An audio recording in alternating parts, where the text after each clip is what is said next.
नहमदुहु व नुसल्ली अला रसूलिहिल करीम, अम्मा बाद। अस्सलाम वालेकुम दोस्तों, उम्मीद है सब खैरियत से होंगे।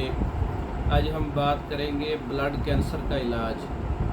खून के अंदर जो कैंसर होता है, थैलीसीमिया और ब्लड कैंसर, उसका एक ऐसा नुस्खा, हर्बल नुस्खा जड़ी बूटियों से तैयार किया गया जो मुस्तकिल तौर पर ब्लड कैंसर को ख़त्म करता है। और ऐसे मरीज़ जो मायूस हो चुके हैं या डॉक्टर्स ने उन्हें मायूस किया है कि आपका कोई इलाज नहीं है, तो ये नुस्खा एक बार ज़रूर आजमाएं। ब्लड कैंसर के लिए बहुत ही अच्छा और मुस्बत और मुजर्रब नुस्खा है ये। इसकी अज्जा नोट कर लें। कलमी शोरा 50 ग्राम है, अफसन 3 50 ग्राम है, रेवन खताई 50 ग्राम है, नुशादर 50 ग्राम है और कुश्ता 12 सिंगा 30 ग्राम है, फिलफिल स्याह 15 ग्राम है। तमाम चीज़ों को अच्छी तरह से पाउडर कर लें, महफूज कर लें। 500 मिलीग्राम का कैप्सूल फिल कर लें आप। और ये अक्सीर ब्लड कैंसर का नुस्खा है।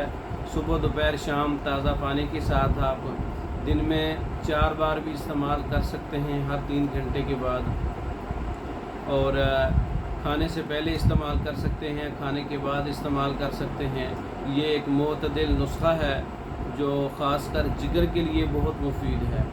जिगर को कभी करता है, मजबूत करता है, खून की पैदाइश को बढ़ाता है और खून के अंदर जो ख़राबी है, ब्लड कैंसर तक के मसाइल इससे हल हो जाते हैं। अक्सीर ब्लड कैंसर का नुस्खा आप खुद तैयार कर सकते हैं। तैयार शुदा मंगवाने के लिए हमारा व्हाट्सअप नंबर 0300 63 16 999, इस नंबर पर रब्ता करके पाकिस्तान और दूसरे ममालिक में मेडिसन बज़रिया डाक मंगवा सकते हैं। हमारी वीडियो को लाइक करें, शेयर करें, हमारे चैनल को सब्सक्राइब करें। दूसरी वीडियो तक के लिए इजाज़त दें। अस्सलामु अलैकुम।